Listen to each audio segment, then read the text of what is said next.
Greetings, everybody. Welcome back to another episode of Vancouver Real. I am one of your co-hosts today, Mike Zaremba, and pleasure to be sitting next to my brother, Andy. And I'm feeling very relaxed right now because I literally just stepped out of a float tank. And that's how it goes around here. We float, and then we get out and we do podcasts right away. That's like the dream world. I mean, I know you have a dream job, but that's not a bad job either, right? I can't complain about that. I'm super relaxed. I'm just like, I'm trying to have a conversation here, and I'm just like not, my mouth is just not coordinating with my brain at all. My brain's thinking things, my mouth's just like, bleh. Yeah, it might take you about 30 minutes to get the old V8 powered up in your head there. It's getting there. Don't worry. It's firing up right now. I know. But we're actually a little bit warmed up already. Right. Yeah, we were on the Roundhouse Radio 98.3 FM earlier today, which was really cool. Just promote the float. So really grateful for that opportunity. You know what I thought was really interesting about it? It was 8 minutes, and we're so used to doing long format, like 90 minutes is our normal. Yeah. So 8 minutes went by in about a blink. It was like 3 questions. We're like, oh, it's done? Yeah. What? That's it? Yeah, we barely even scratched the surface, but take what you can get, right? Yeah, for sure. But it's totally worth it. Yeah. It's just so much more different from what we're used to. So, but I liked it. Yeah. Well, and speaking of floating, Andy obviously floated at Float House here at 70 West Cordover Street in downtown Vancouver, BC, Gastown, and floathouse.ca is our website. If you want to float or give it a try, or if you're coming into town, you're welcome to use the promo code VancouverReal to save 20% off a float session here. And we also want to plug Omega Point YouTube channel. Omid Pakman helps us behind the scenes here at Vancouver Real, and he does a great job with our post-production, so we always want to give him a shout-out and ask you to go check out his YouTube page, Omega Point. It's a very high-quality video content source that highlights very interesting speakers such as Graham Hancock, Joe Rogan, Ram Dass, Alan Watts, all these really unique individuals, and he mashes up these different sound clips and puts kind of like, thought-provoking, intriguing content out there. So definitely go check out Omega Point. Yeah, and lastly, I'd definitely like to invite you all to come out to the Vancouver Real meetups. And this is something that we are doing on a monthly basis now. The next one is going to be how to build a website workshop. And that one's already filled up. And by the time this comes out, it'll probably be over anyways. However, the next one after that is most likely going to be at Moment Meditation, or we're working on planning one at Moment Meditation. That's just another business down in Gastown. And they focus on obviously meditation, but what they'll do is they'll hook you up to a whole bunch of different devices, biofeedback devices. So like they're measuring like EEG, and they're measuring like micro sweats in your breathing and your heart rate, and all sorts of different sensors like muscle tension as well. And they put you through this really interesting series of questions, and they're designed to stress you out. So basically you go through periods of stress, and then you see how quickly you can trigger, I guess, your relaxation response, and then you kind of meditate and go into a restful state, and then they stress you out again, so you can see how quickly your body, or how quickly you can respond to stress, and how easily you can like diffuse that. So it's an amazing little business, and we'll be doing a workshop there. So if you'd like to get involved with the meetups, I'd love to see you come out, and we have a Facebook page, Vancouver Real Community, and that's where we post up all of the events and the meetups. So hopefully we'll see you out there. Yes, and let's move along to today's guest and today's show. I'm really excited to finally make this happen because it took a few shots, but here we are. Life does its thing always. And today we have sitting with us is Dr. Tanya Maté, who, yes, is related to Gabor, the infamous Gabor who was on here in episode 18. And you are Dr. Gabor's daughter-in-law, married to his son, Daniel. And, first of all, welcome to Vancouver Real. Thank you so much. And, Tanya, you're a naturopathic doctor, and you're based here in Vancouver, BC. You have many years of experience with plant medicines, specifically within the Shipibo tradition. So that's Peruvian shamanism and ayahuasca shamanism and plant medicine work is what that's referring to. And you combine a background in the biological sciences with a deep reverence for the world of plant spirits. In bringing together traditional shamanic and Western culture worldviews, she helps people make sense of their own growth journeys in a way that is accessible and user-friendly. And you work at a retreat center down in Peru, in Iquitos, Peru, in the jungle there, called the Temple of the Way of Light, as the director of integration. As someone who's been fortunate enough to be able to do ayahuasca ceremony work on myself, you as well, Andy, man, what an interesting job you have. I totally do. It was so exciting for me just now listening to my bio. Like, that's what I do. Yeah, no. So how long have you been in this role with the Temple of the Way of Light? I officially started working with them in July of last year. So I went down there for the first time in November of 2015 on invitation from the founder. So a friend of mine had been working there for a few years, and I'd been working with Gabor in his style of ayahuasca processing and integration. And the owner of the temple, Matthew, was looking for people who could offer integration services, kind of to develop a network of therapists, maybe around the country or around the world, that could help people when they come home. So that's what I thought we were talking about. But then I heard that they were focusing on integration, and he invited me to come down. So I went and checked it out. And it was really clear right away, first of all, that we loved each other and that we had a lot to offer each other in terms of the skills that I had, the things I had learned from Gabor, my own work, what that could offer the retreats there, and then what they could offer me in terms of being connected to the jungle and a venue to do my work. And we can just lift each other up. And It's been so much fun. Yeah, I mean, it sounds incredible. I mean, knowing firsthand the work that people do on ayahuasca and the healing process and the process in general, it can be very paradigm shifting, and it can take a lot of reflection to start to go into what those experiences mean and represent, and how you can actually integrate them back into your normal life, right? And that's something that I guess you've learned through Gabor. So talk to us a little bit about that element of your job in terms of like integrating the experience, and what can you share with people about what does that even mean? It's a big question. So integration right now is this really popular field. A lot of people are seeing an opportunity in terms of helping people. There's all the work that's going on in the psychedelic world in terms of clinical research and clinical trials, and people that have protocols for sessions and integration afterwards with MDMA and with psilocybin. Ayahuasca is a bit different because, especially the way that I've learned to work with it, you work with people who are trained in an indigenous tradition and do it in a ceremonial setting, and then there's the opportunity for group work. So right away it's different from a one-on-one session or a two-on-one session with therapists. You're working in an entire group of people. At this retreat, this family develops. People have the opportunity to be themselves and get connected to things that are important to them and open up and be vulnerable in ways that they've never been with their friends and family. On top of that, it's in the jungle, you're connected to nature, it's so beautiful and everything is meaningful, and you're doing this really, really profound work. And then you go home. Right. Right? And either you go back to the cubicle. Exactly. You go back to your cubicle, or you back to your family, or you go back to the city where everything's made out of concrete. And I mean, Vancouver is a beautiful city, and it's still hard. People are busy and going about their things, and it's really difficult to talk about it. It's really difficult to know how to talk about it. It's difficult to relate to other people or have the experience of feeling related to other people anyway.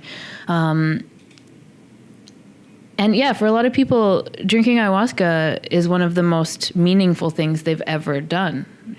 Especially first-time drinkers, it's one of the most meaningful experiences they've ever had. And then to come home and not know what to do with it or how to talk about it, it can have a real impact. Right. And I can imagine, sorry. I was going to say, I can imagine like when people come back, not only did they have this really profound, intense, life-shifting experience, but now they have to deal with like the stigma of, oh, you went into the jungle and you took a drug. Yeah. So everything you're about to say after that really doesn't count to me anymore, Yeah. right? Or, I mean, that's not always the case, but I'm sure a lot of people, when they go back to maybe going back to their office job and they start talking to, Joe at the water cooler, and they're like, so how was your vacation? Oh, I was talking to some spirit plant medicines, and I had some great insights about my grandparents and my ancestry, and I think I healed something really deep and profound within myself. Okay, and what were you doing? Oh, I was just drinking this mystical brew in the jungle. Oh, okay. Right. All right, I'm going to move on now. Yeah. Right? So, I mean, how do you integrate that kind of experience back into a normal life, right? Yeah, it's really difficult. I mean, even the first part of what you said there, most people don't talk like that to people at the water cooler. Not yet. Not yet. We're working on it. Yeah. But I mean, I can imagine that now with, we were just talking before we went on air here, how, the perception of the popularity and awareness of ayahuasca is definitely growing, and psychedelic medicines is growing. And so with that, you're getting a dramatically huge influx of people going and doing this type of work and having these experiences. And so it makes a lot of sense that, especially when we have the Western culture that we live in, that I can see how you're saying this integration field has just probably exploded in a way, and probably is bursting at the seams for actually competent and capable people too, who can actually help people, because there's probably many people who are going back without any integration. I think that's something that, possibly the byproduct of ayahuasca tourism, and people just not having the proper support structure to really help them ground down and to integrate and all that kind of stuff, Yeah, there's a lot of places that are ayahuasca lodges and offer an experience where people can come and experience ayahuasca. And we're not that. We're a healing center primarily, and healing can include personal healing, chronic illness, mental illness, that kind of thing, and also include spiritual development and personal growth. So those are kind of the three big categories of things that people come to us for, and it's usually some combination of those things. But it's not about an experience. It's about offering people the best possible treatment, the greatest possible transformation, and really, really looking at themselves. Right. And for people to have powerful integration, there needs to be proper support during the experience as well. If there's an unsupported experience, it's going to be much, much, much more difficult to integrate. And even with a well-supported experience, it's still difficult to come back into the world. Right. So take us back to how, you were a naturopathic doctor doing that, and in Vancouver, I assume. Are you from Vancouver originally? I grew up in Kamloops. Okay. And I've been in Vancouver for 11 years now. Okay, excellent.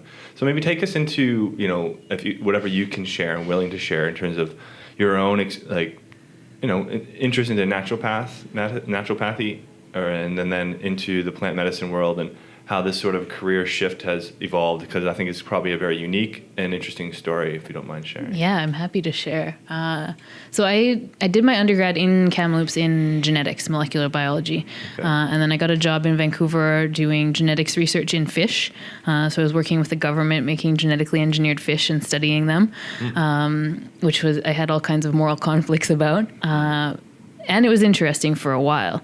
And I remember I was doing that, and I went to a party actually down the street, Hastings Street. It was in Gastown many years ago, and I remember writing an essay about this when I was in naturopathic school, and this is the questionable part. I was on mushrooms. I took mushrooms for this party and had this really profound realization that I wanted to help people. Like shiitake mushrooms, or like portobello? Reishi mushrooms. Okay. No, psilocybin mushrooms. And this is the part that I wasn't sure if I should include it in the scholarship application, and ended up doing it and not getting the scholarship. Oh. And I don't know if it's because of that or not, but it was important to me to be open about that. So mushrooms part of what helped me realize that I wanted to help people. And then I started looking at the different ways that I could do that. And it turned out that naturopathic medicine was already this perfect blend of science and art and philosophy that I had been searching for. So I signed up for naturopathic school and started doing that. And while I was in school, I started going on retreats with Gabor. And so I had signed up to go on a retreat with him right around the time that documentary came out. You guys have seen the CBC documentary? Yeah, I've seen that. Yeah, The Nature of Things. It's called The Jungle Prescription. It's excellent. If you haven't seen it, you should watch it. So that came out, and Health Canada called him up and said, you need to stop doing what you're doing. And after that. After that. And so they stopped having the retreats in Canada. And then a year later, I ended up going on a retreat out of the country. And the moment I stepped into the circle, I was like, I want to do this. And the moment we went to the ceremony, I was like, this is like home. Like, I love this. I want to do this. And so I started going on Gabor retreats to work on myself, but with an expressed interest in learning to do the work that he does. So kind of stepping into an apprenticeship type position. And then ended up meeting Daniel, his son, and getting married and marrying into the family. And It's a good way to get in there. It's a great way Yeah. to mainline Gabor Maté. Exactly. It's kind of hard to get a hold of sometimes. So if you can marry your way in, then you're like, you got it. Yeah. Anything for the cause. Yeah, exactly. No, but actually that Daniel was Gabor's son was like, oh God, that's Gabor's son. I can't possibly be attracted to him. And we met as friends. And then over time it turned out that we couldn't be just friends. And I wrote him an email and told him I was in love with him. And it was like embarrassing and really cute. And I love him a lot. But yeah, so I started doing ayahuasca work while I was in school, and I had like a huge breakdown. So part of my own process, maybe a year before I started drinking ayahuasca, I got hit by a car on my bike. Oh, I was riding on Commercial Drive, and it wasn't ouch. that bad of an accident. I didn't fall off my bike, but I ended up with kind of whiplash of my whole spine.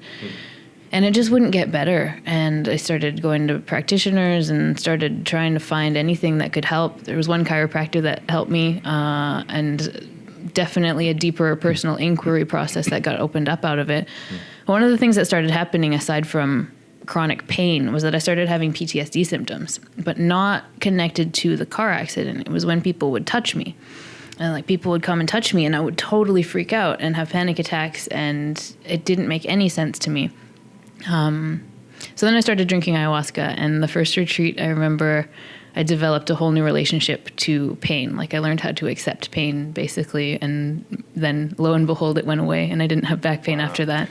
When you say accept pain, do you mean that you still feel it, Yeah. but now you're okay because you're creating some sort of separation? Is that what's happening? I don't know if it's separation, but it's definitely a new relationship to it. I think most of Western society is built around trying to escape from pain. And so if you're trying to escape from it, instead of looking and say, hey, what are you actually trying to say to me here? What is this actually about? So there's just a willingness to look at it and be with it and allow it to be there. The suffering comes, I think, from avoiding it. The resistance to, that I don't want this right now. It shouldn't be here. Yeah. So this pain shouldn't be here. I want this to stop. I want to make this go away. Versus, hey, I have pain. I wonder what this is about. Right. Yeah, and actually it is a good book that can maybe help people in that kind of looking at how pain or other things in our body can, you can have different relations with it, and that'd be Anatomy of the Spirit. Yeah. That book. Yeah. Carolyn Miss. Yes, and so she kind of goes into that kind of stuff a little bit too, just like what the different things in your body are kind of what they're communicating to you. Yeah. I mean, obviously you do have like sometimes a physical acute injury that happens, but the body is well adapted to healing. But if there's a lingering thing there, or if something gets like, ongoing, comes chronic, quite often there can be, there's other things get energetically and metaphysically or, holistically, let's say, gets kind of jumbled up in that injury sometimes. And there's probably different levels that have to be addressed to heal it fully. Yeah. Or like Gabor's book, When the Body Says No. Right. What's your body actually saying? Great. Yeah. That's probably a more appropriate book reference for this podcast, but it's true. And that's really interesting. Actually, I want to kind of go back to the point you made about you would have like a PTSD like reaction when someone was touching you, because I was having a conversation with my girlfriend, and actually, thank you, Jessica, for recommending. She's like, why don't you have Dr. Tanya Maté on? Thanks, I'm Jessica. Like, yeah. So we were talking about this of like how some people, when a practitioner is coming on to them and like starting to do work, they get this like PTSD response or stress response. So I think it's not that uncommon. It's definitely there. But is that something you were able to clear with the medicine work as well? Yeah. So this goes into a whole bigger story. Okay. But Yeah, so I mean, I hadn't read Gabor's book before I went on the retreat. I didn't even know that much about him. I just knew that I wanted to do this. And ayahuasca was, I had experimented with psychedelics a lot. And I don't quite consider ayahuasca a psychedelic. I can for the purposes of research and categorizing it. Yeah, but that's not how I relate to it. I don't know how I do relate to it, so it's maybe not that helpful to say that that's not how I relate to it. But ayahuasca was the first thing that I ever treated with respect. That's how I say this. This is something that I know that I'm not going to just do on my own. And then I found out that this Gabor guy was working with it, and that's the right place, and just kind of followed this internal call to go there. So the first retreat, this is a great story. I've never told this all in one place before. Awesome. Yeah. What do you call that when you get new information? First time? Breaking story? Breaking news, yeah. Breaking news. We're breaking it. Tanya Maté, breaking news on Vancouver Real. Buckle up, folks. Yeah. Oh my goodness. So the pain thing was part of it. And then the major realization on that retreat for me, so these retreats, it's not group therapy, it's group process, where Gabor leads a group process that is based in looking at people's life experiences through an early childhood trauma lens. So taking the case that everybody experienced trauma of some kind. The definition of trauma is not what happened, but the disconnect from yourself that happened as a result of whatever that thing was. So everybody experiences that to some extent, some people more severe than others, and how sensitive you are. The more sensitive you are, the greater the chances of events being traumatic. So there's this kind of early childhood lens that looks at what happened, what story you developed out of that, and how you got disconnected from yourself, and then how that's still playing out in your current behavioral patterns. And then using ayahuasca to help inquire more deeply into that, into childhood, into those memories, into those experiences, into freeing up those emotions, and then working with the shamans or the maestros or the healers to really do that energetic surgery that's required to clean that up. The thing that I discovered was that I have synesthesia, which is a mixing of the senses. And this was a thing that I used to read about. I read about it in med school. I read about it in psychology class. That's so cool. I wish I had that. Right. Yeah. But it was all I ever knew. So my particular version of it is that when I have strong emotions, I see colors. And when I hear sounds, I see colors. So there's this it's just how it is. I'll hear a loud sound sometimes, and it's not the sound that wakes me up, it's the flash of light inside my head that wakes me up. Oh, wow. And I think lots of people who take psychedelics or drink ayahuasca will have this kind of visual experience connected to their senses. Same with when you're floating, I'm sure. When, you go into a dark space and there's not distractions, you can see these things. I definitely had that today. Yeah, different. When I have those midday floats around siesta time, and you're really just in between waking and sleeping, it gets pretty interesting. Yeah. Yeah. Cool. So it's just something, to me, it's kind of an example of the way that I related to the world that I didn't know was unique or particular to me. And everybody has some way that they relate to the world, some lens that they see the world through. And until you actually examine it, you don't know that you're looking through a lens. Right. So for me, it was just normal that I would feel things in color and hear things in color. And then also, because that was kind of weird, and who knows how real this is, but because it was kind of weird, because I was so sensitive, I learned to suppress that. So I learned to not talk about it. I learned to not talk about it, basically. Explore it personally. Definitely not explore it personally, and just have it be this secret thing that it turns out is actually meaningful in terms of how I do relate to the world. It's really colorful and vivid for me, and I suppressed it for so long because that was a shameful part of myself. So that was really liberating for me. Yeah, what's really interesting? I've been listening to this podcast, Be Here Now. It's all of old Ram Dass's old lectures. Okay. And he was talking about how most people are actually much higher up than they give themselves credit for. And people, see things, they see auras, and they're like, oh, it's just the light's playing tricks on me. Yeah. And they totally just downplay it, and they're like, yeah, it's nothing, right? But then it's interesting how this experience has kind of made you aware that that's actually part of you, and that you can take that and understand your reality better because of it. Yeah. It's been amazing.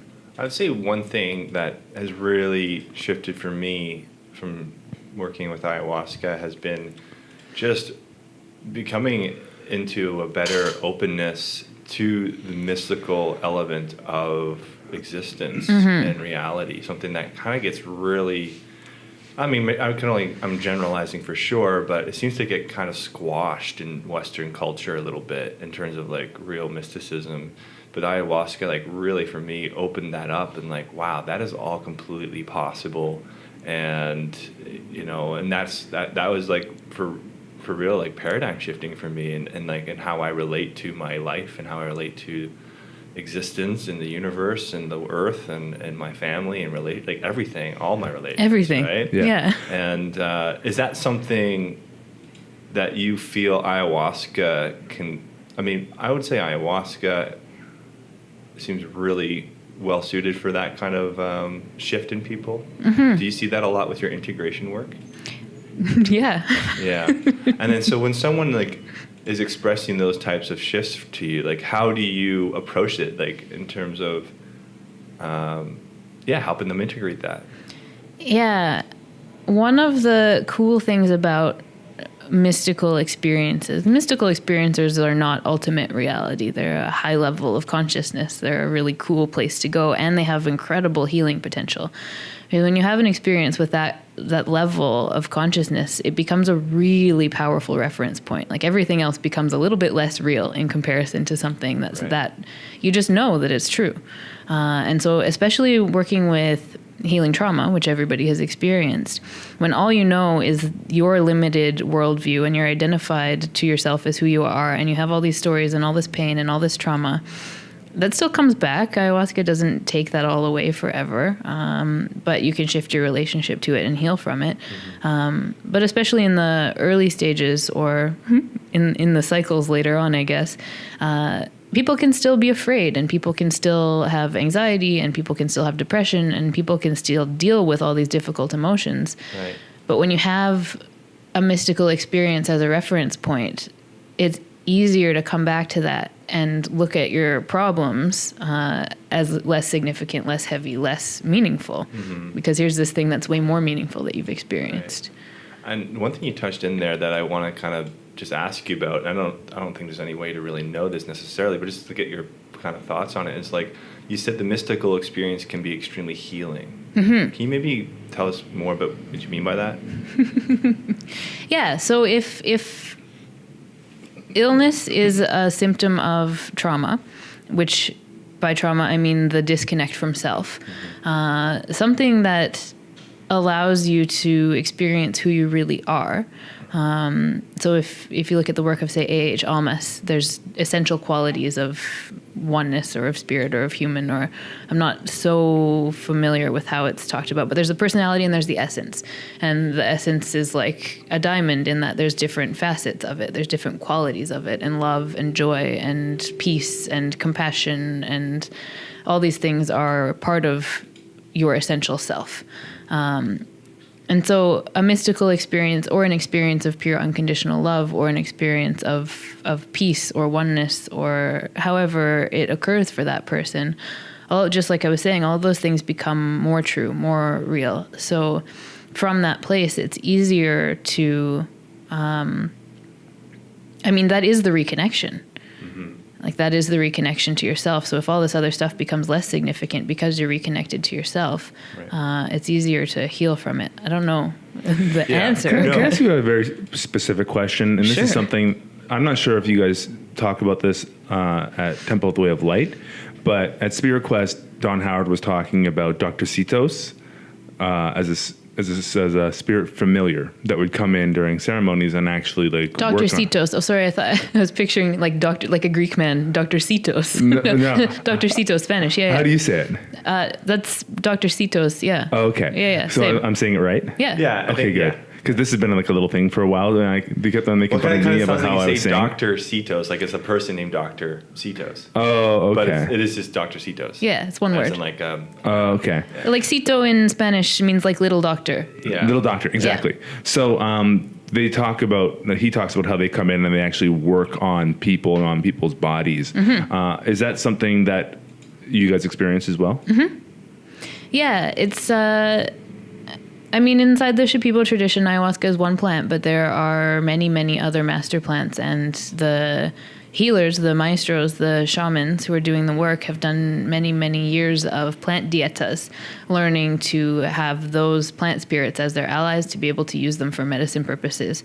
And so when the ceremony is open inside the Maloka, there can be hundreds, thousands of plant spirits there, ancestral spirits there that are doing the work on the people.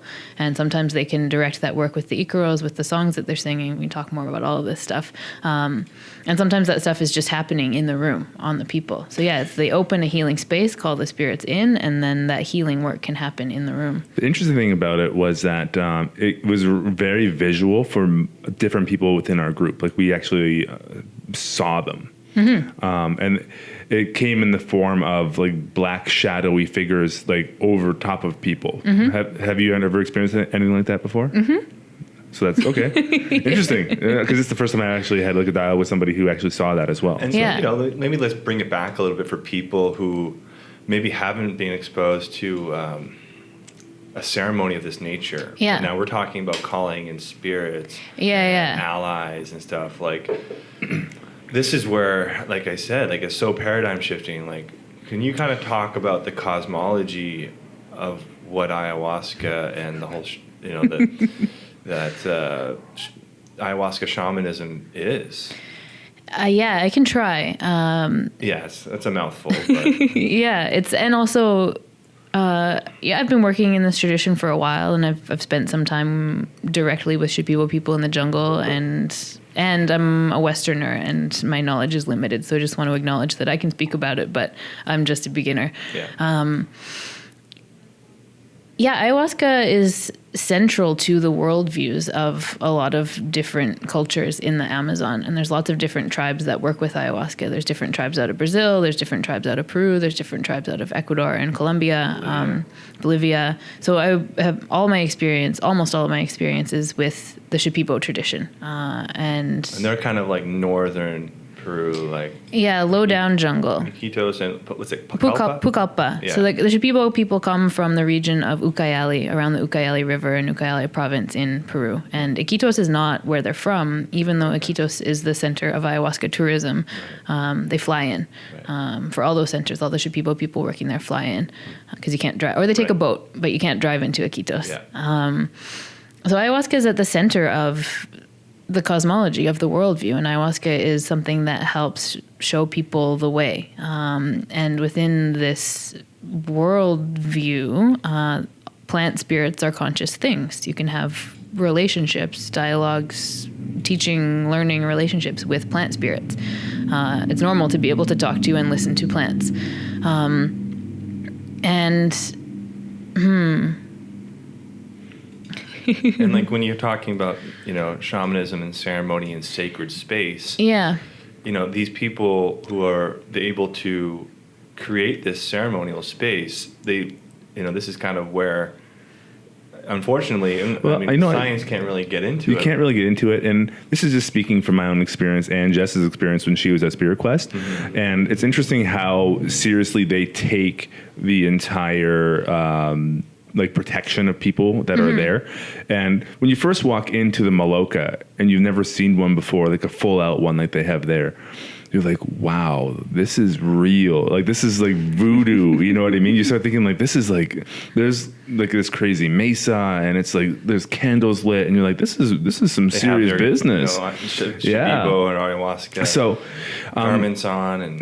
when people, start questioning the kind of mysticism around this whole thing, you have to understand, like, it's taken extremely seriously down there. Yeah, absolutely. And this is the thing, the maestros, the shamans that are doing this work, they're doctors. They are like medical doctors that have gone through an equivalent and often way beyond equivalent level of training to be able to do what they're doing. It's just an entirely different medical system than the one that we're working in. It's completely different from any Western paradigms of healing. And it does involve spirits, and it involves energies, and it involves dealing with the root cause of things and trapped emotions.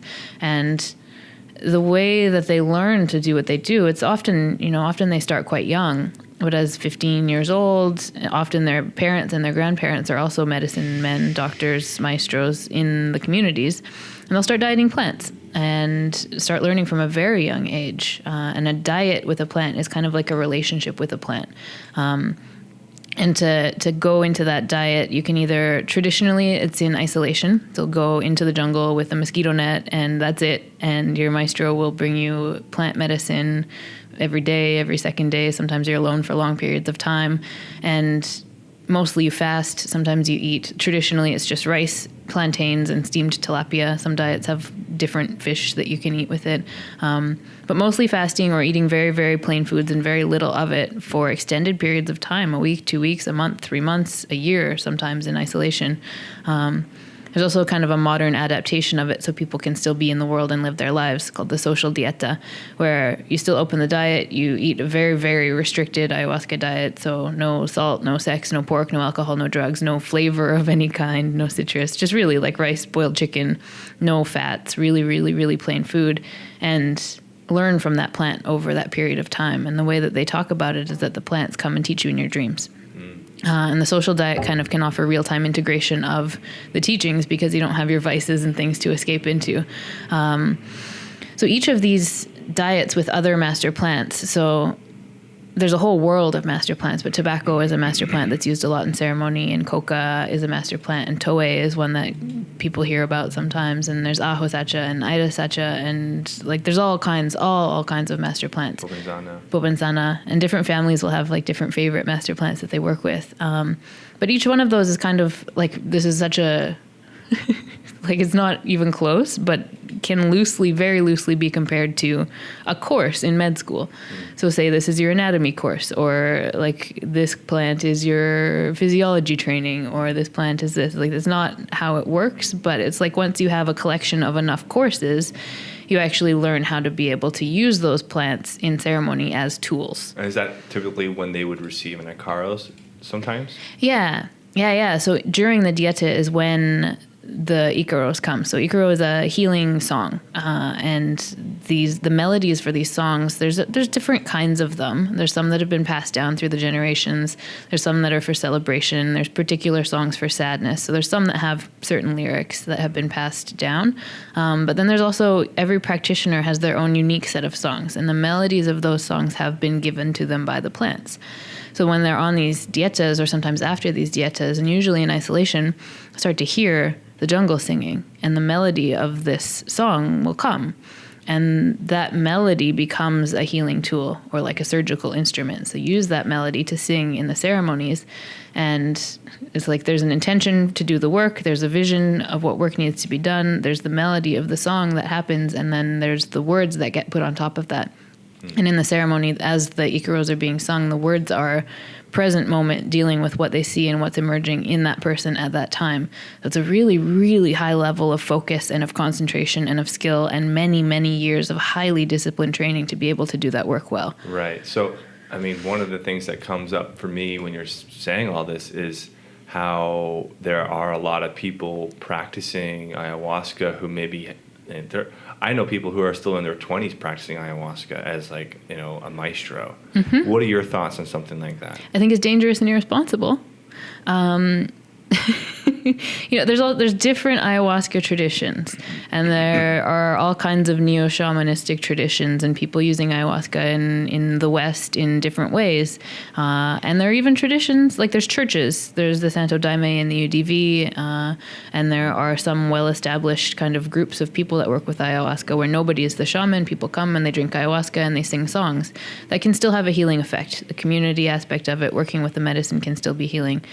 But when you're talking about this deep trauma work and this deep surgery and real healing, I think it's really important to respect the traditions that have been in existence for thousands of years.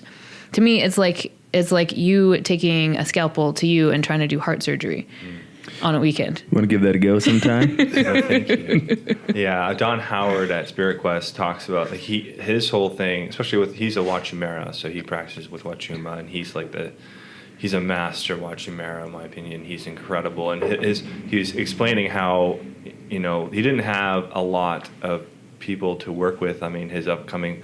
So he had to do a lot of, like, different research on his own, anthropology, and also working with Wachuma he keeps trying to find the oldest, or he really respects the older ways. The very traditional ways, and he says like that's they learn their ways in a very I don't know what the right word is, but like for lack of a better word, a proper way of how to work with these things. And like he just believes in the old traditional applications. He believes that they had it right necessarily, and they were kind of in a very pure form with it. And I mean, it's not to say that things can't evolve and all that, but I just always really respected that. And then personally, when I'm in ceremony, especially let's say with ayahuasca or wachuma, I mean, I've had this experience where I sense the presence of whatever I'm sensing. Maybe it's Mother Ayahuasca, maybe it's my essence, I don't know. But I sense, the one time I felt it was ayahuasca, and I could just sense how ancient she was. Like, I'm like, this being, this energy, whatever this is so old that, like, it was, like, incredibly humbling for me as, like, this humanoid to be in this presence. I'm like, I was just, like, humbled beyond belief. I was like, you are so ancient, and I have to respect you. And I just believe Don Howard was onto something with this kind of traditional work. So I can, kind of see how that take of people who are doing this neo-shamanism work, do they have the full story? Have they done the years and years of work that it takes, Yeah, I mean, I believe there's room for evolution of traditions, but I think respecting them is important. And humility is important, and ultimately, I don't know, and it depends on what your intention is. But I prefer to work with experts. Yeah. So, if there is somebody that's listening and they feel like that this might be something they'd like to give a try, what steps should they be taking? What are some signals that might be indicating that maybe this is something for them? Like, how would you recommend somebody to start off if they're even intrigued with it? Yeah, I've got two completely opposing answers to it. One is to like go out and do some research and get some information and watch some videos and read some articles. And the other one is don't do any of that because it's going to bias your experience and set you up with expectations. So maybe there's a middle way, like do some research. I think that's a really good start. In terms of where to get good information, I wish I had some solid recommendations. The temple website is a really good place to start for Shipibo shamanism. I'm really proud of the content that we have up there. It's quite extensive. Joe Tafur, who used to own Niue Rao, Centro Espiritual, he's a medical doctor he's a Colombian-American medical doctor. He just released a book on ayahuasca. What's it called? Fellowship of the Serpent? Something like that. Anyway, it came out like a couple days ago. I haven't read it yet. I just ordered it. I suspect that's going to be a good source of information. Talking to people who've done it is a good start. Right. Going to conferences maybe is helpful. Yeah.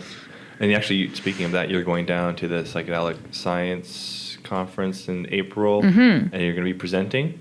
Yeah, what am I doing? I'm doing a community forum on integration. The temple itself is going to have we're going to do a little mini screening of Mark Silver's upcoming documentary on ayahuasca, which is going to be awesome.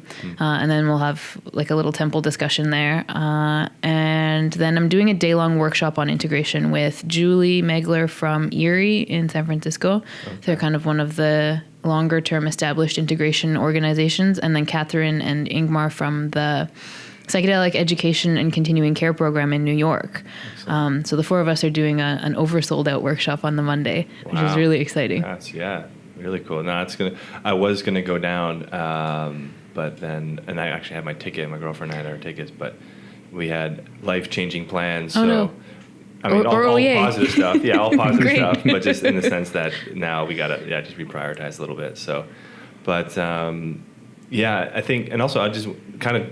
Just piggybacking off this psychedelic science stuff, this is a little side plug, actually. We've been involved with MAPS Canada cool. as of late. Awesome. There's going to be a big crowdfunding campaign happening in the next month or two, probably close to when this episode's released. And I know the people who are listening to this episode are probably interested in this sort of research. So go check out MAPS Canada Facebook page or website just to see the crowdfunding is for the phase 3 trials of the MDMA-assisted psychotherapy. and they're trying to raise $50,000 to further along this research. So just as a little side tangent there, just because it's relevant for this podcast, for sure, go check that out. But I mean, that's the thing, like this whole, I mean, I feel that MAPS work, the stuff you guys are doing down there, this like healing retreat, it's just going to completely revolutionize mental health. Yeah.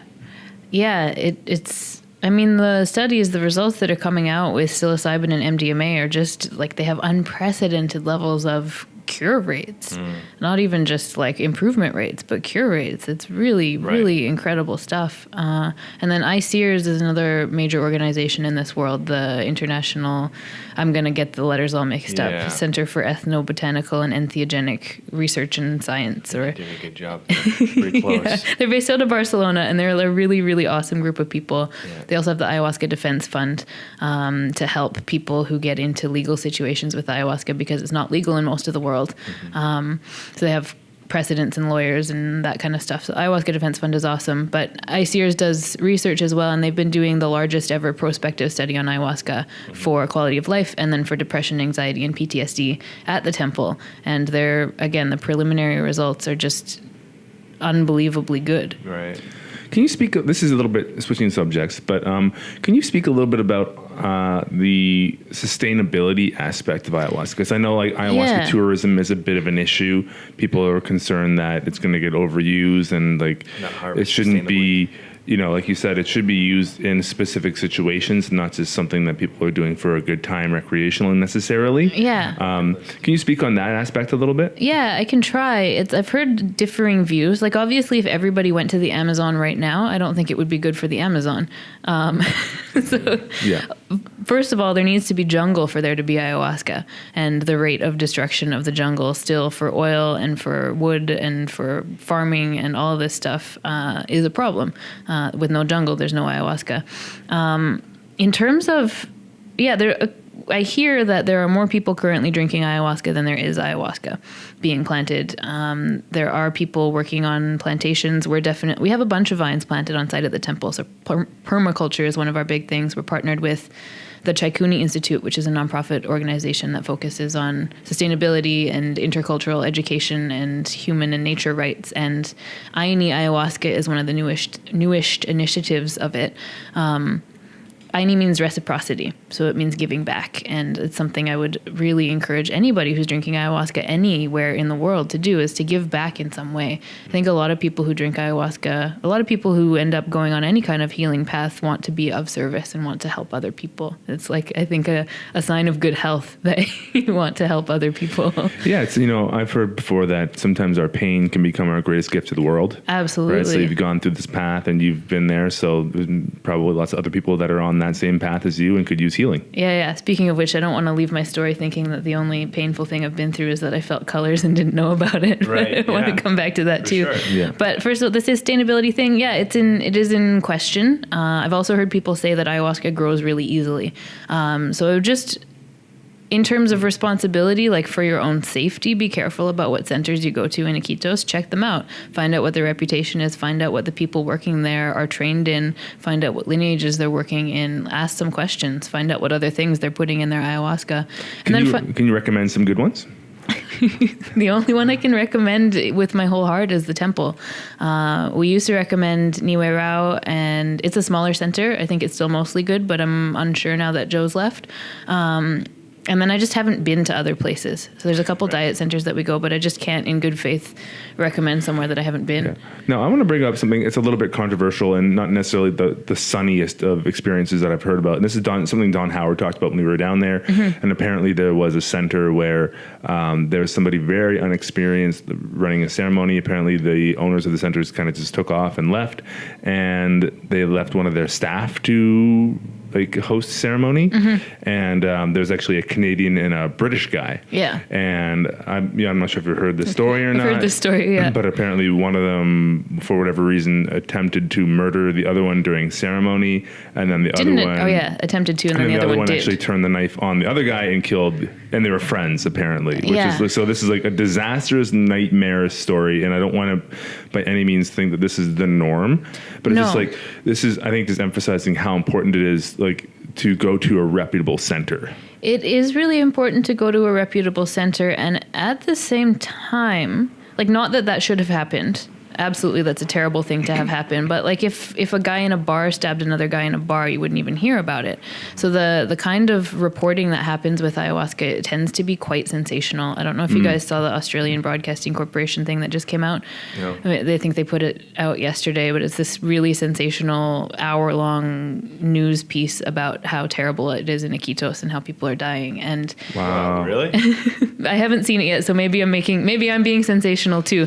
Let me watch it first. But what I understand is that it's not a pro ayahuasca piece, and a lot of the news that comes out is not pro ayahuasca. It's like, this is dangerous, people are dying, we need to be more careful, we need to shut this down. But if you compare the statistics of the adverse events to like the subway in New York, there's more people getting harmed by the or you subway can in New compare York. it to the medical system here. Exactly. Just, wrong prescriptions, like that kills Infections. Yeah. or physician error is a huge one. Like sometimes I like to, like, again, part of my paradigm has come back to like this ability to trust. Yeah. Right. And so, like we're saying, if everyone drank ayahuasca right now, there wouldn't be enough. So there's enough, I think, pro out there, and enough that awareness that people are like, man, that is on my list. I'm doing that as soon as I can get the opportunity to, et cetera, funds, timing, whatever it is, that there'll be more than enough demand for everyone. So, if these publications are coming out and kind of like shunting people away for now, maybe that's okay. Maybe that's okay that that's we're not getting the hordes and hordes that could never be accommodated sustainably anyway. Yeah, and if it's encouraging people to take more responsibility for the choices they're making when they do go, and if they do go, because you need to be careful about where you go. It's good to be responsible about it, and there are places that are much less safe than other places. Sure. So it is a real risk, and at the same time, it's an overstated risk sometimes. Yeah.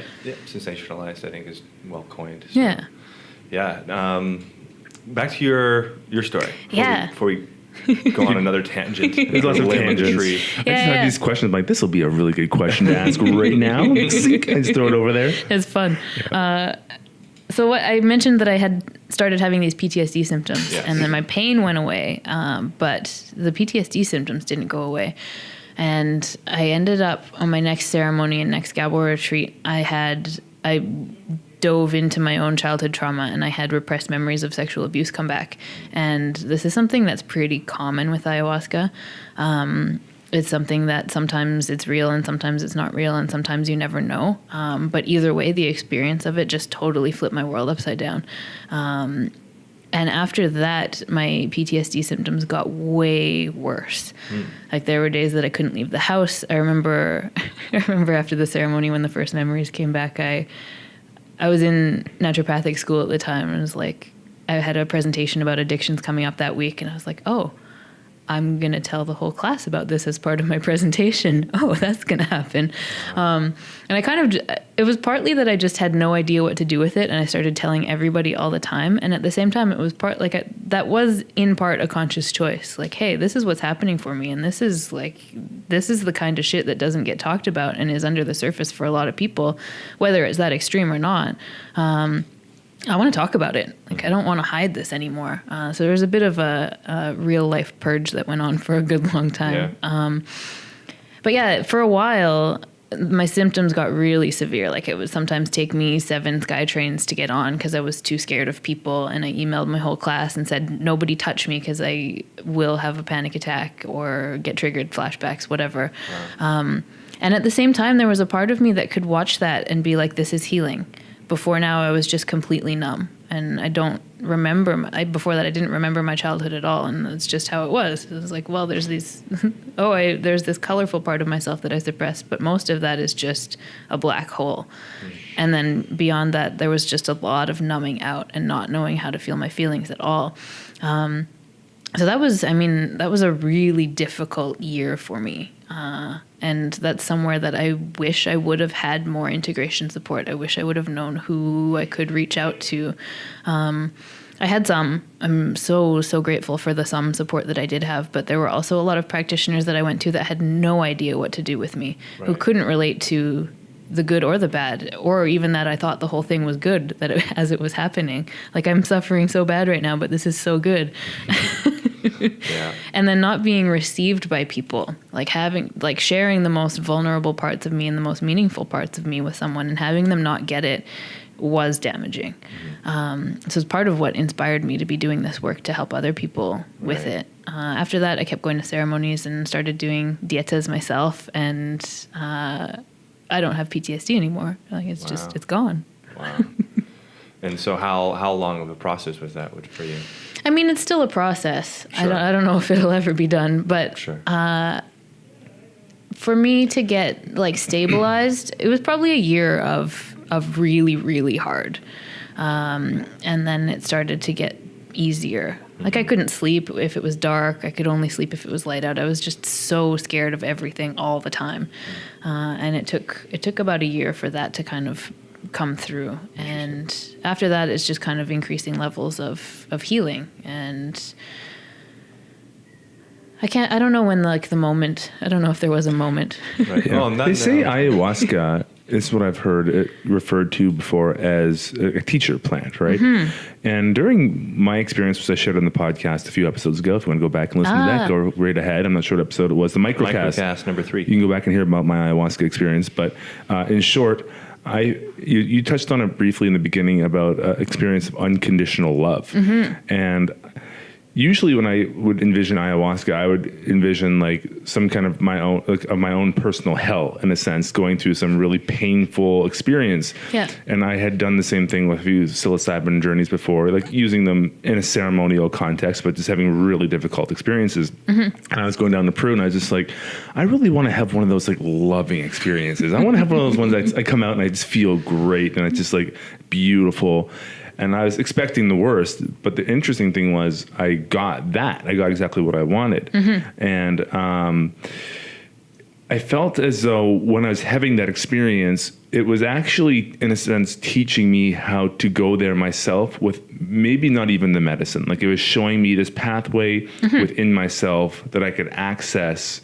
And I do practice accessing that in the float tank. I was wondering if you could touch on just how, maybe that aspect, how it is considered a teacher plan and how it teaches people.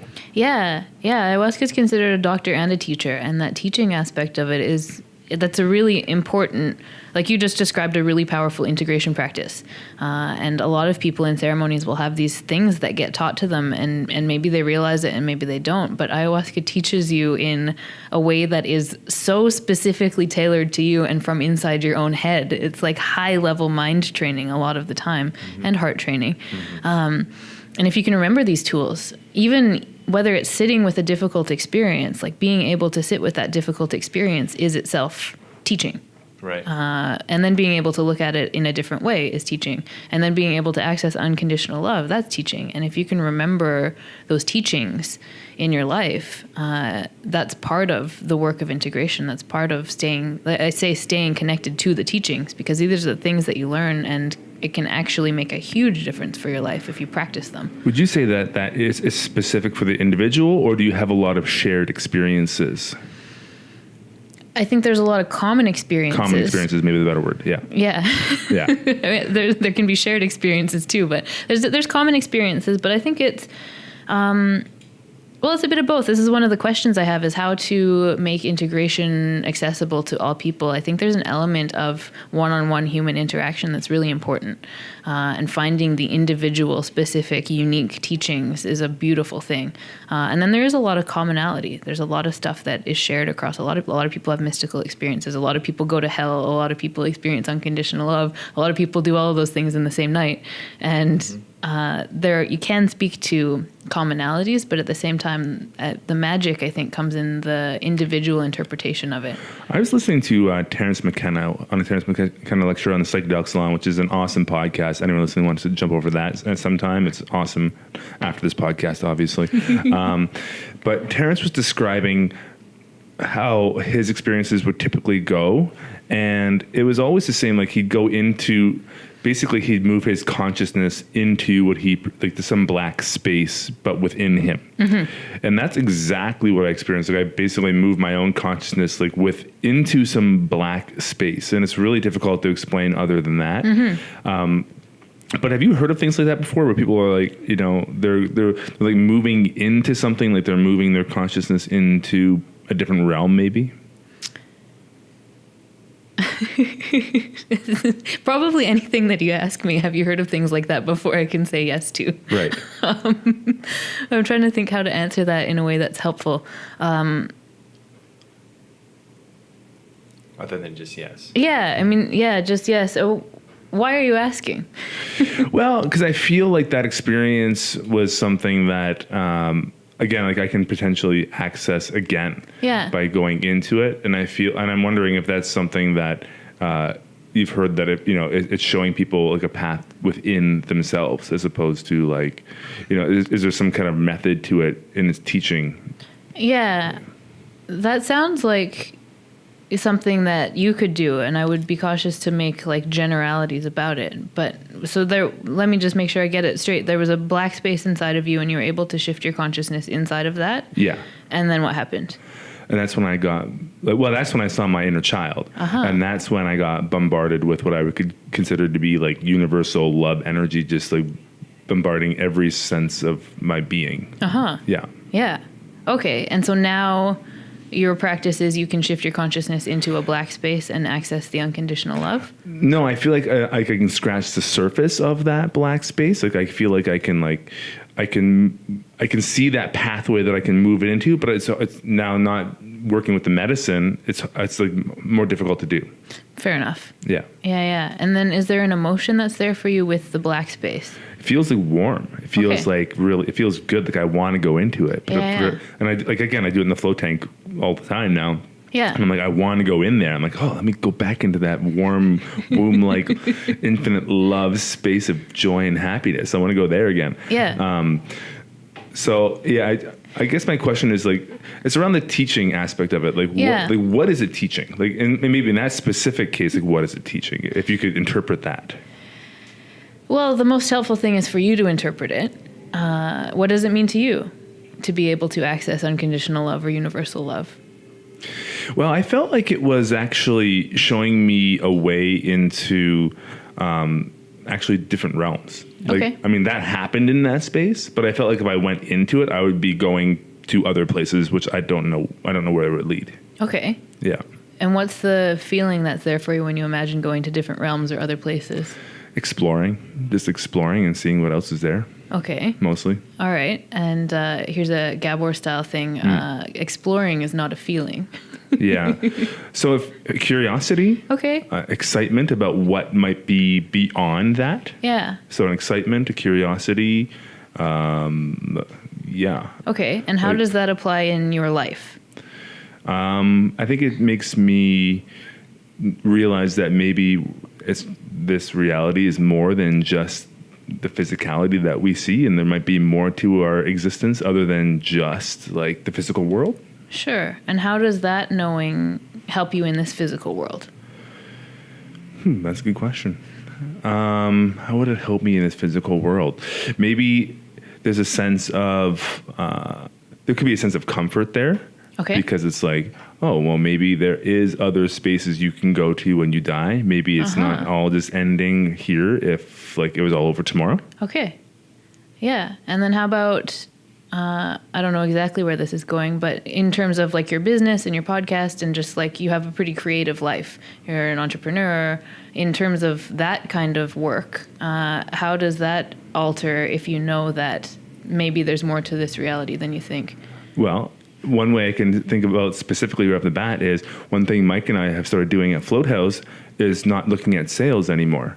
Awesome. So we don't look at our sales. We just do this work. Yeah. And we just like say, this is our service to the world. Yeah. And we're just doing it. And like, we do the things that we need to do to facilitate this space. Yeah. And we don't even look at like what the sales were before we get caught up in, sales are low today, or we had a good day or bad day. And you're getting this emotional. We said, we're in this position where we have like an accountant who's monitoring that. Yeah. And we have like, a marketing team behind us, which is monitoring that. Yeah. So it's just like, well, we can just like execute and do this thing. And this is now our service. And we don't even really need to look at the dollars anymore, and we can just do this service. And I feel like this is like, for whatever reason, this is what we're doing with our life right now. Yeah. So we're here, we're doing this, and we're doing it more or less as like a way to give back. Yeah.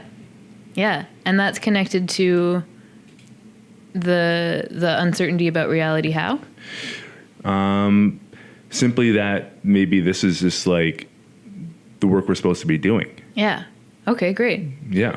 Awesome. Yeah. So this is kind of how I work with people. It's, it's a bit more in-depth one-on-one, but it's really an inquiry process where I ask people questions to help them come up with their own answers, connecting it to feeling, connecting it to experiences in early childhood sometimes, and then connecting it to what you're up to in the world. So there's a sense of like how you look at the world. And then there's this integration aspect is like, this is the physical reality we're living in. I don't know if it's real or not. Right. But So I guess you can Yeah. touch on like the idea of like your dharma, your life dharma. Yeah. Basically like your life path, the thing you're supposed to be so doing, a right? Dharma or a calling or whatever. And And if it's you just- get connected to that. Yeah, and it's basically like instead of like living like and worrying about monetary anything and Right. just doing this because we're called to do it. Yeah, for me, when I had an experience that kind of like maybe open up that, wow, the spirit world is actually something that does exist. It just made me like something that I kind of like, until I had that experience, I didn't know for sure. Uh-huh. And for me, that's just been like, it's a lot more open-mindedness and kind of being able to accept something that doesn't make sense or it doesn't maybe necessarily fit into like my ideal situation, and just like, okay, I'm gonna just kind of trust here. Like the element of trust, like that's something that's a theme for me that's growing throughout all the times I've been able to sit in ceremony. Is like just this trust that it's all okay and that the process is what it is, and it's like ayahuasca is a process, life is a process, and just like it's like a microcosm of life in a lot of ways, and so just like being able to relate back to it. I think you're right. Like I didn't even realize that's kind of what I was doing in terms of like my experiences there were this microcosmic experience of life anyway. So Yeah. and just applying those to my life in terms of perspective and all that kind of stuff. Yeah, and you mentioned trust and knowing and acceptance, and you mentioned like a dharma or a purpose or a calling or whatever, and all of these things, like if you're connected to yourself, that's there. Like that's a natural quality of being, and then if there's trauma, you get disconnected from that stuff. Right. So this is the healing. This is where ayahuasca can help you get reconnected to that stuff, and then you get to use your own tools as an adult living in this physical world to create something. What are your thoughts on people? Let's say they continue to use ayahuasca, and they maybe haven't received a message that they've been able to connect to. Where some people receive a message like, you know what, you're done working with ayahuasca now. Like they'll receive some sort of message like that. I never take that too seriously. Okay, how come? I think it's really easy for people to think that ayahuasca gives them a message, but actually it's their mind. And that very often with a little bit of inquiry and exploration. And that applies to you're done drinking ayahuasca or ayahuasca told me. Anything that starts with ayahuasca told me, there's more work to do. Interesting. Yeah. Interesting. And then ultimately, like maybe you choose to do the things that you got as insights in that ceremony anyway. But if there's a sense of like ayahuasca told me to do this and this and this and this, that's not really how ayahuasca works. And there's actually a different message there. Interesting. Cool. Yeah. No. I'm just because for myself personally, I continue to want to in a healthy relationship continue to go back and work with ayahuasca. I kind of go once a year right now.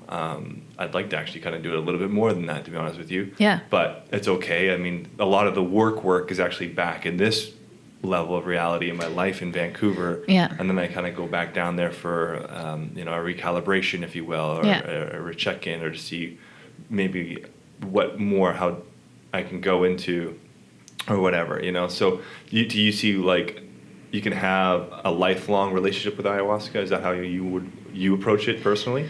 Yeah, well, I don't So know. So far, absolutely. The commitment at this point is there for the foreseeable future. And right now, ayahuasca is the best relationship that I have in terms of helping me see myself. Daniel's a close second. Sure.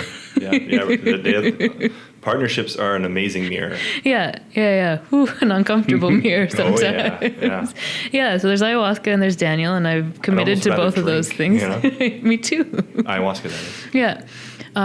Right. This is people talk about drinking ayahuasca. It's, to me right now, it's a lifelong relationship. In the future, like if you look at Ram Dass, like he did LSD for a long time and then didn't do LSD anymore. So for me, for right now, it's working, and I respect that and I honor that. Some people drink ayahuasca once or come on one retreat and they get what they need and that's it. They never come back. Some people come on one retreat and they get scared and they never come back. And then some people develop a longer term relationship with it. And people in the churches, the UDV and the Santo Daime, they'll drink every week. And then people, like in the Shipibo tradition, like you drink ayahuasca for a while, and then it tends to be the path that people will start doing dietas and start deepening their relationship with not just ayahuasca, but with the whole tradition, with the world of the plants. And then you can just keep going with that. Right. What would you say if somebody had a more traumatic experience and they did get scared and they're hesitant to go back? What would you tell that person? I wouldn't tell them anything, but I'd ask them some questions about what happened. Right. It can only, aside from the things that are traumatic that happen, like this guy killed this other guy, or, there's stuff that happens in this world sometimes, irresponsible ceremonies, unsafe stuff. If they just got scared or had a bad experience, or sometimes the support isn't there in the way that they need, it's still an opportunity for profound healing and transformation. It's kind of like, for the most part, loosely, you can only be re-traumatized. Like there maybe are exceptions to that. There are horrific things that happen, but it's all a reenactment of a susceptibility that was already there. And there's a huge opportunity in something that was really difficult to transform that into a healing, a transformational experience. But it takes some work. And the more scary it was, the more work it'll take generally to break through it. But it's possible. Gotcha. So get back to work, people. Get back to work. Yeah. When you're down working at the temple, like actually on site, do you sit in ceremony as well? Okay. Yeah. Usually when I'm working, I facilitate in ceremonies. So that there's a few different centers at the temple, but the one that I work in, we have 23, 24 people at the retreats as guests. And then there's 5 maestros and maestras that work there. And then 2 facilitators. We are there to help in the ceremonies. And there's also a door person, another door person outside, and sometimes a couple other people helping in the ceremonies. Sure. So for 24 people, we've got 7, 8, 9 people helping, 10 people helping. Lots of support. And so we're there to support people with whatever they need during the ceremony. So you don't drink, though? We do drink in that role. You drink a little bit less, but it's good to be able to tune into the experience. And then when I'm there, whatever off nights I can, then I'll sit for myself and drink more. Can you speak on the idea that, again, Don Howard talks about how it's more than just what's in the cup. There's a lot more to the experience than just the actual medicine. Whatever so much milligrams more. of DMT or whatever. And one meaning that, like, people can all be drinking the exact same brew and have completely different experiences. Some people have no experience, and then the next night, that same person is having a completely wild experience, and then the next person beside them is nothing happens. Like, can you talk about that a little bit? Yeah, it's I think a common thing in the ayahuasca world to say that you don't necessarily get what you want, you get what you need, and yeah, it's not a dose dependent relationship. There's a lot of things that make ayahuasca difficult to study. There's like a very, very loose dose dependence. Like if you drink a bit more, you might have a deeper experience, but not necessarily. Sometimes you drink the same amount, the same person, like you're saying, 2 separate nights, and the first night they have no effect, and the next night they have a very, very deep effect, or a big effect in a deep experience. There's so much that goes into that, and it has to do with the ceremony space. It has to do with what that person's working on. It has to do with their openness, and it has to do with what they're ready for. And I mean, really, to try and explain it is, I don't know how it works.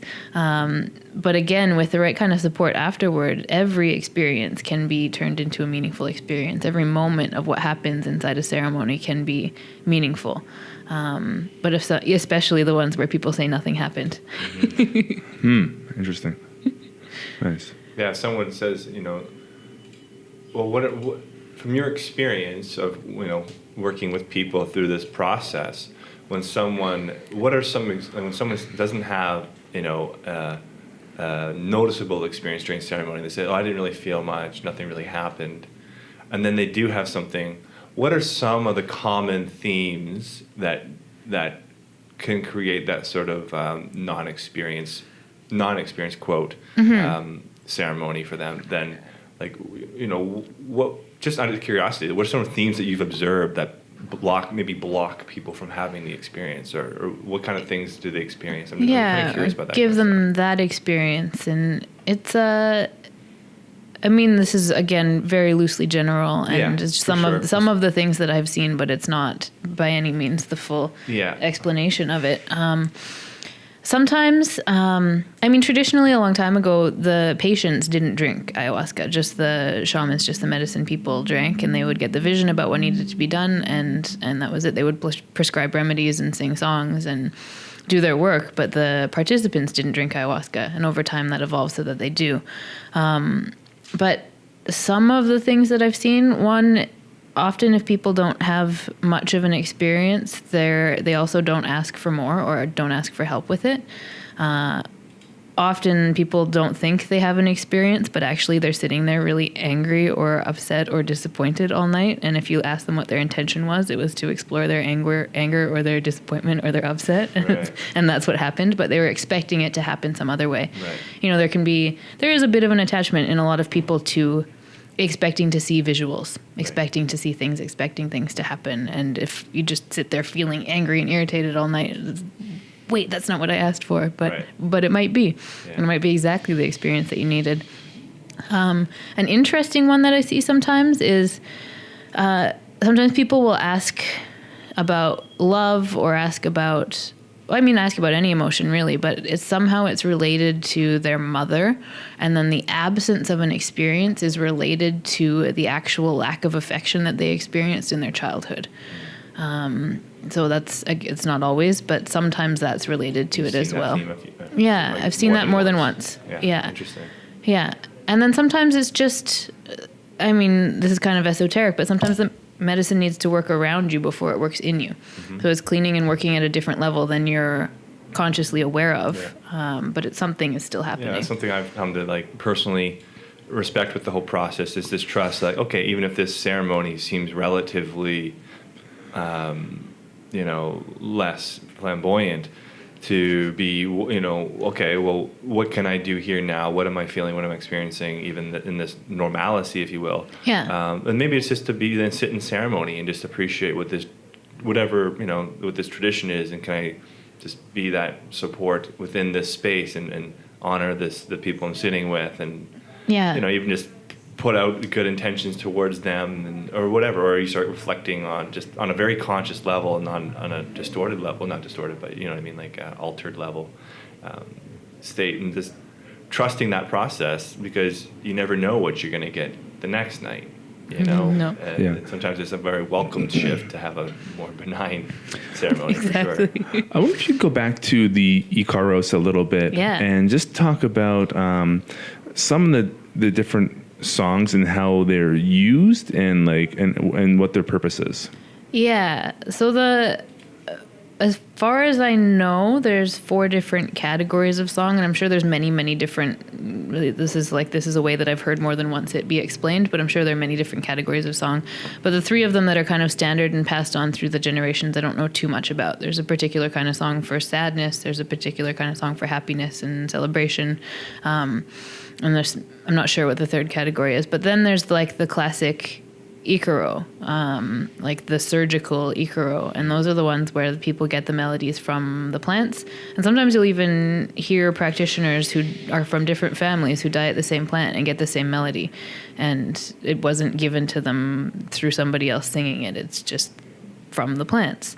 So whether you believe that or not, there's something kind of cool going on there. Yeah, that's so interesting. You said they divided, because I've had that experience very many times where this song or the Icaros that I'm hearing, it's like it makes me like feel very triumphant and victorious almost, and like we've come through this journey and it's epic and we're, you know, accomplishing something or whatever, celebratory, like you said. And there's some that are like sad. It's super, like you feel super sad. And you're like,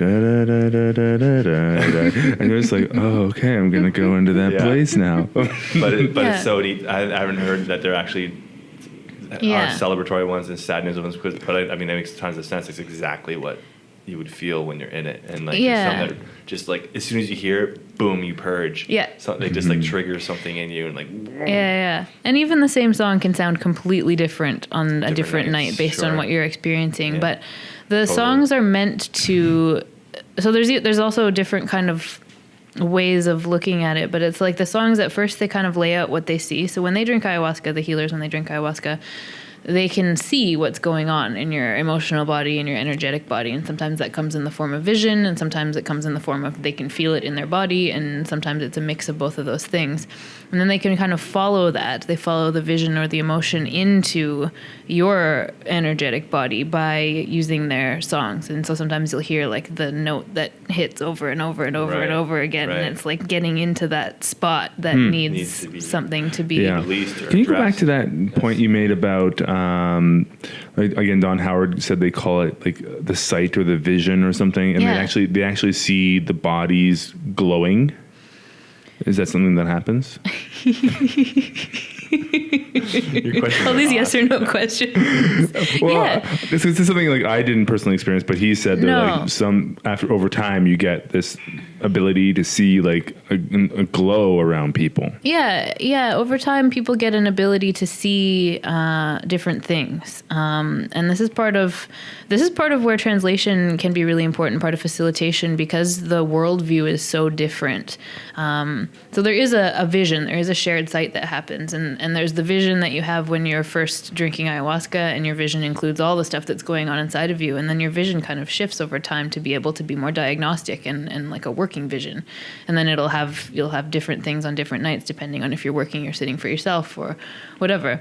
So your relationship with ayahuasca as a practitioner will be somewhat unique to you, but at the same time, like the visions, you've seen the Shipibo tapestries? Mm-hmm. Like that's a vision of a plant that can be read like sheet music. You can see the melody of the song in the embroidery or in the drawings or in however they do it. And sometimes that's the vision in ceremony, and you follow like the little path of the plant song into the emotional body. And then, sometimes you see spirits come into the maloka, and sometimes you see places of light and dark in somebody's body.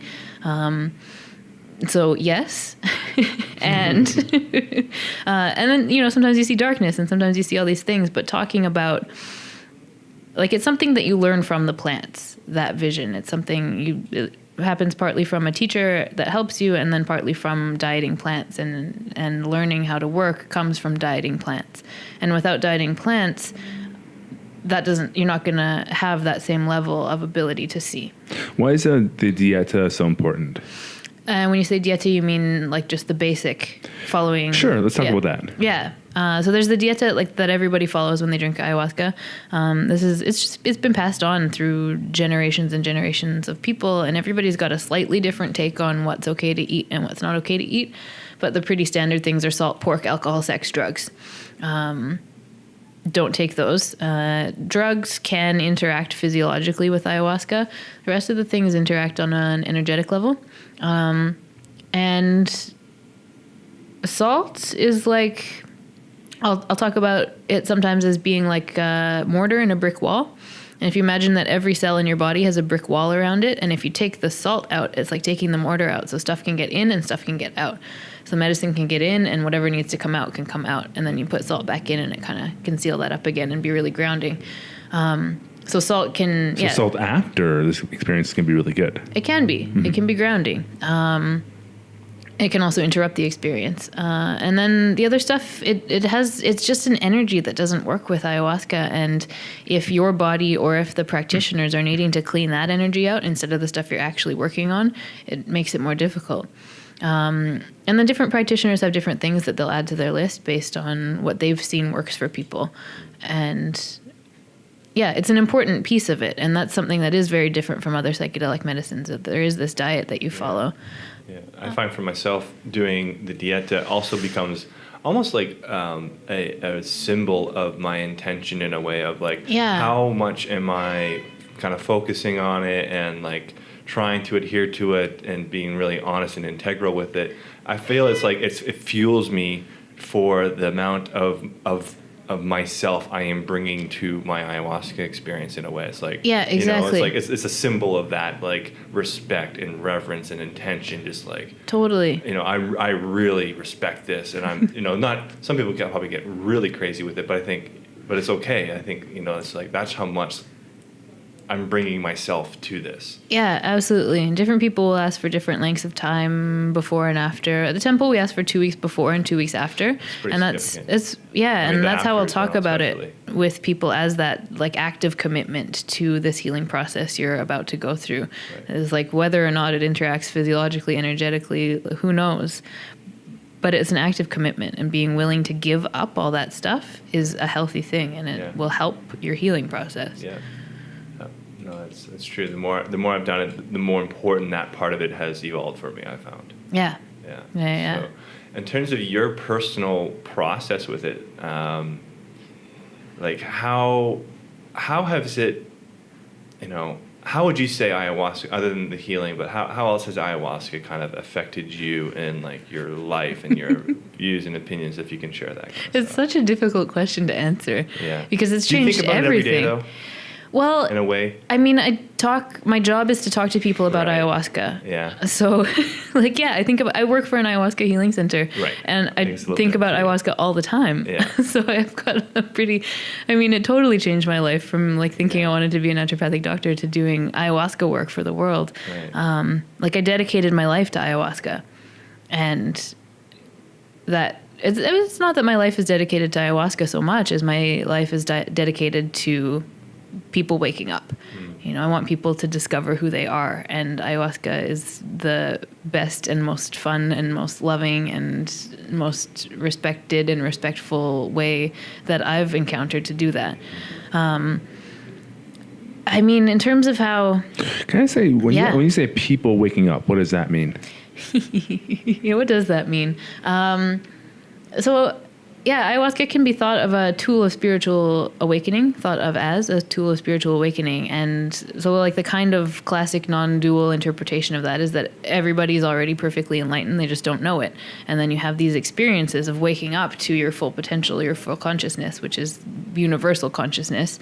And then very, very, very few people stay there. Like Jesus or Buddha or whatever, the small short list of enlightened.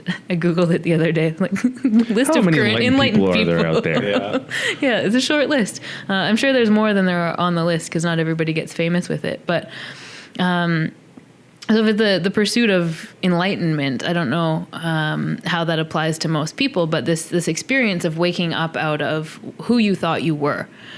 So there's a certain amount of identification that happens with your story, including the things that happen to you and who you think you are, and even like, I am a naturopathic doctor, or I am an entrepreneur, or I am an office worker. Or I am a human. I'm a human. Yeah. So there's this identification that happens, and then you have this awakening out of that and being like, wait a second, I don't know anything. Mm-hmm. Wait, I'm not that person. I'm not this person. I'm not any of these things. Who am I?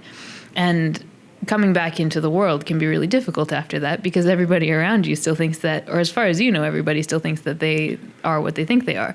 In your experience, what do you think you are not? What do I think I am not? Yeah.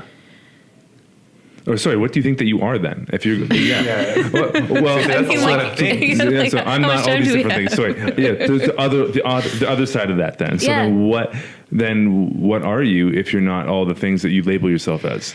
Yeah, I don't know. I don't know. I don't know. I just know that I exist, and I don't want to say that as like the answer that I'm supposed to give either, but if I check, it's just the truth. Like, I don't actually know that I'm not just imagining having this conversation with you guys right now. Mm-hmm. And you could wake up in the middle of ceremony right now and be like, what? I had this crazy vision of being in Vancouver and there's this podcast going on. This guy's asking me questions that I can answer with the word yes only. But it's still really fun and I liked it. So yeah, it's a great experience. Yeah, let's do it again. yeah. Yeah, but then sometimes, it'll still happen that I think, like, I get so caught up in something, or like something happens and I got to deal with the situation, and then it's like I become that situation, or I get angry and it's like I become that. Yeah. So it's like I don't remember all the time, but if I check, I don't know. I like that, when you remember, right? Yeah. I like to practice that when I drive. When you're driving in Vancouver, that's a great time to practice this kind of thing. It's just like, when someone's just not letting you in or not letting you merge, or there's a million different things that's going on the road, right? Yeah. It's like, okay, all right, I'm just gonna be here, and and I don't have to buy into that. I don't have to, I used to do it when I was really frustrated at school. We had mandatory attendance at naturopathic school, and it just drove me crazy. We had to be there, and I would sit, and people would be like talking about these things, or they'd put up their hand and ask a question that I thought was ridiculous. They had a question. I was being the asshole. But then I would catch myself and I'd be like, I wonder if, let's just say that this is all imaginary, why would I have put that person there doing that thing right now? And at least it was more fun. Yeah. It's a way to test yourself. Yeah. I was talking to Ken Brunn the other day, actually at one, and he was interviewed a few podcasts back. If you want to go check that out after this one. And he's talking about the idea everything can be your guru. Yeah. Like literally everything can be your guru, right? So that's that same, think about that person asking that question, why is that bothering you? Yeah. Everything can be your guru. And I think it's helpful for people to have some training prior to everything can be your guru. Like, I think it takes a certain amount of skill to be able to understand that. I don't know if I'm making any sense, but like, these things are hard to talk about. Yeah, sure. It's really difficult to put words to it. But I think it's helpful to have had some kind of awakening experience first before just trying to get enlightened by looking at a rock. You might be able to sit with a rock for like 20 or 30 years and get there. But I think there are faster ways. And that's like ayahuasca is a pathway to something, to home. And so is therapy, and so is yoga, and so is meditation, and so could be sitting with a rock for 50 years.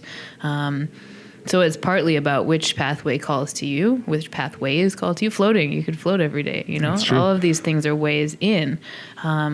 Which ones do you want to use? So basically, you're like an enlightenment biohacker. Like, I'm going to hack my way to enlightenment. I don't know, though. I don't know. It doesn't necessarily make it. That's a silly question. I'm just kind of joking. I want to ask you, just in case you didn't know. Offensive. How dare you say I'm hacking my way to enlightenment? Don't release this interview. I don't want the Shabibos hearing this, okay? Seeing how the temple is where they're at now with their organization and what they are as an entity and all that. Where do you see it in like 5-10 years from now? And, will it be hiring? And that kind of thing. Like, where do you see it kind of going? Yeah, well, the cool thing what is... What are their plans, if you can share any of those? Yeah. We did this amazing... I told you a little bit about the staff training that we did at the beginning of the year. Yeah, it sounds amazing. It was like, I can't believe that a staff training like this even happened. We started... I wasn't there we did an iboga ceremony over 4 days, and then did a trauma therapy training. There's a guy, Miles Schertz, who works with us, who does conscious communication. So he came in and did some conscious communication training, which is similar to nonviolent communication. Okay. And then also facilitated a bunch of staff meetings where we cleared the past.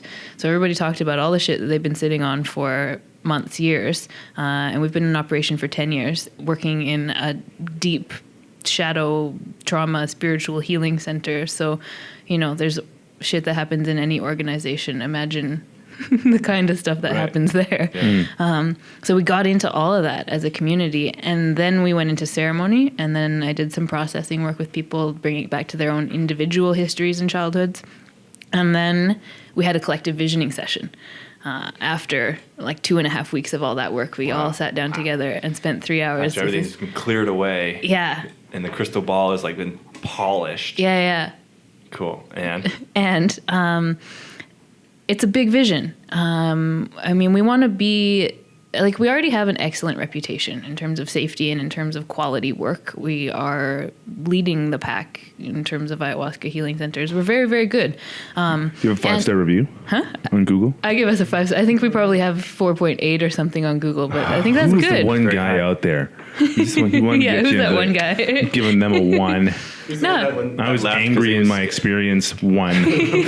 Yeah. Oh, but we also have been learning for 10 years, so we've made some mistakes over the years too. That's true. It happens. But the vision is really to be like an epicenter of the best possible healing and transformation that's available to the world. And we want to have focused workshops and specialized workshops, and we want anybody to be able to come there and receive healing.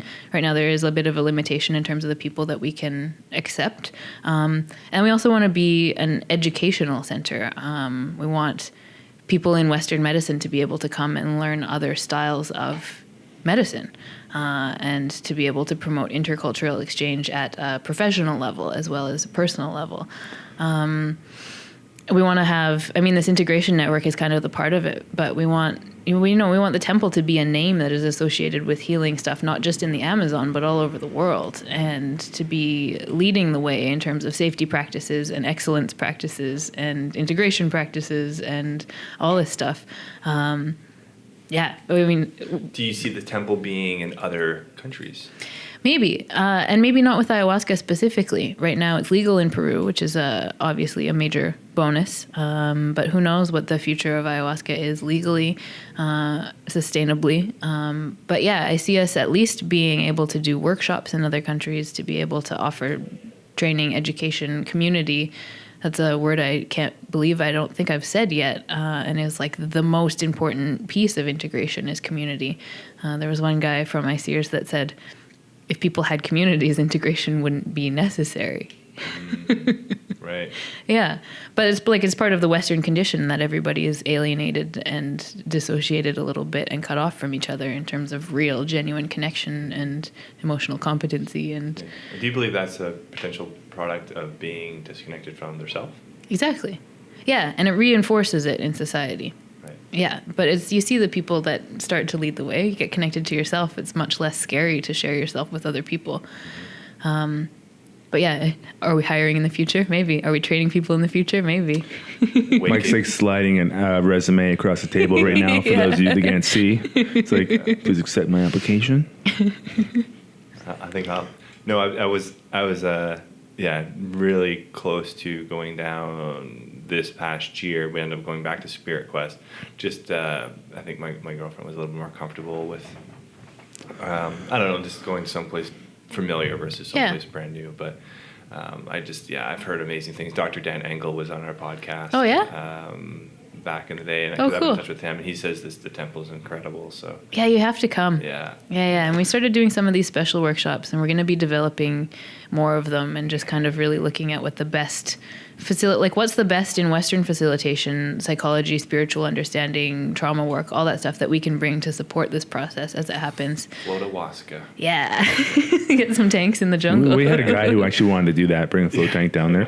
I'll tell you what, though, actually, after during your downtime, especially when you maybe haven't slept a lot the night before, that would be a really nice thing to do. Yeah, the salt, Hammocks are I pretty wonder. good, too. I wonder about the salt. Well, it's magnesium. Yeah, I know. So I don't know if it's different, but I don't know either. Yeah. that'd be the one Let's thing. find out. And the other thing about it too, we'll go float and drink some ayahuasca, see what happens, no? No, I'm just kidding. Just joking again, people. What was I going to say about floating and ayahuasca? And I forgot. I lost my train of thought because of my joke. I don't know. It'll maybe come back to me, or maybe Tanks. not. No. No. No. Next question. One of these, the special workshop stuff. So this is part of the new thing that I'm bringing to the temple, and other people are starting to bring. But working in this processing style that Gabor has trained me in, that I've apprenticed with him to learn, and now I'm offering that at the temple. In July, we did the first ones there. So I did one, and then with my friend Deanna, who's now starting to do them, who's trained with Gabor also, and Daniel and I did one together. That was a lot of fun. Right. He is a musician. He writes musicals. and he is taking a step back from ayahuasca facilitation for now. Okay. And then we did a women's retreat in January, right before the conference. Saw that. That's really cool. It was incredible. Yeah. Yeah. I had a dream about doing a women's retreat, and I never would have thought that I wanted to do a women's retreat. But I had an actual dream about it, and I emailed Matthew, and I said I had this dream, and he said, let's do it. All right, I guess I'm doing a women's retreat. Class. Yeah. But there's a couple more coming up in the year, April and August, where I'm doing this processing style that really helps dig into the childhood stuff. How many people do you think are? I mean, there's obviously Gabor that kind of paved the way with this. Mm-hmm. Yourself now, and the one other person. Are there any other people that have worked with Gabor as an apprentice role? Are there more? I guess Devin Christie's maybe one. Yeah, that's Devin kind of has, learning and her she's ways. kind of doing her own blend of things. But Okay. yeah, Devin's worked with Gabor, and then we're starting to take people in apprentice roles at those retreats sometimes. Right. But yeah, in terms of like who's actually doing it, it's not very many people. It's Right. such cutting edge stuff. And do you see that as a future area of growth within the whole ayahuasca? I sure hope integration so. thing called? Yeah. Okay. Yeah. Cool. Nice. What sort of background do you think serve that kind of work? Yeah, well, this is a question I actually get a lot from my clients is how do I learn how to do ayahuasca integration work? Like, this has helped me so much. How do I learn? Where do I go to school for this? Like, there's no school for this. Yeah. I think background in any kind of professional healing program is helpful. The further away I get from school, the more grateful I am for my professional training.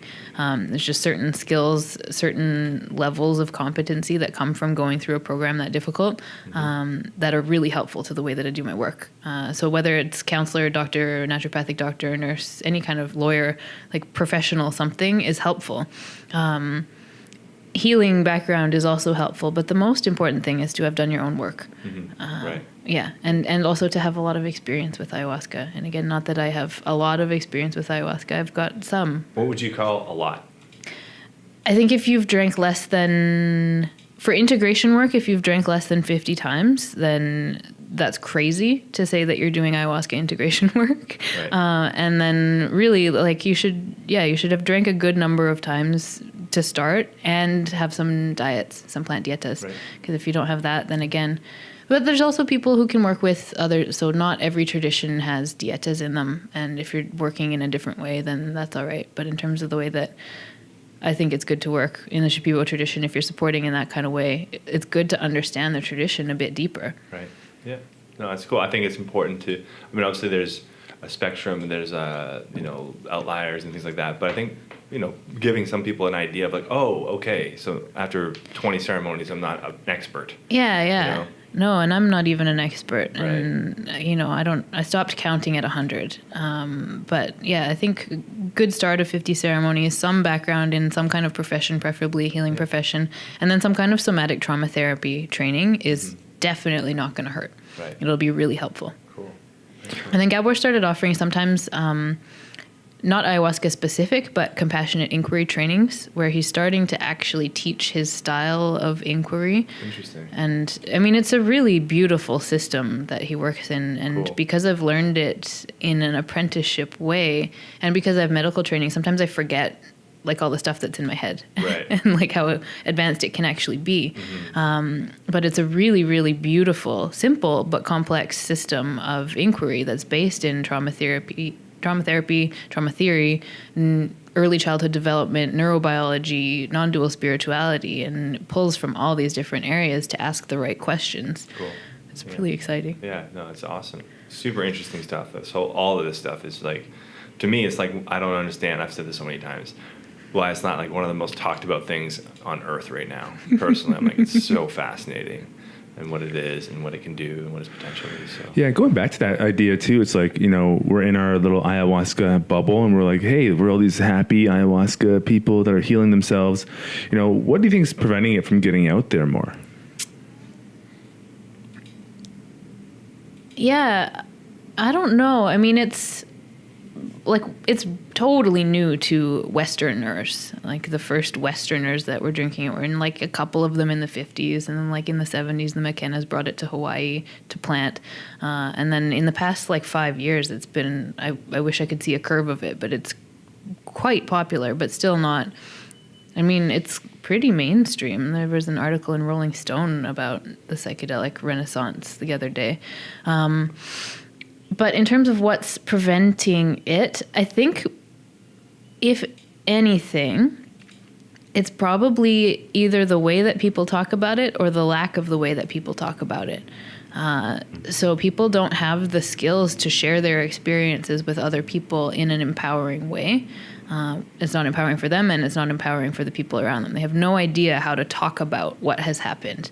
And then you either get people like me who just talk about every single detail of it, not so much the good stuff, but like the horrible stuff, or you get the people who talk about like the visions of whatever birds and stars and the moon and the planets, and like people can't relate to that either. And there's no like grounded, educated, emotional approach that is like, this is what I got out of it that I know you're going to be able to understand.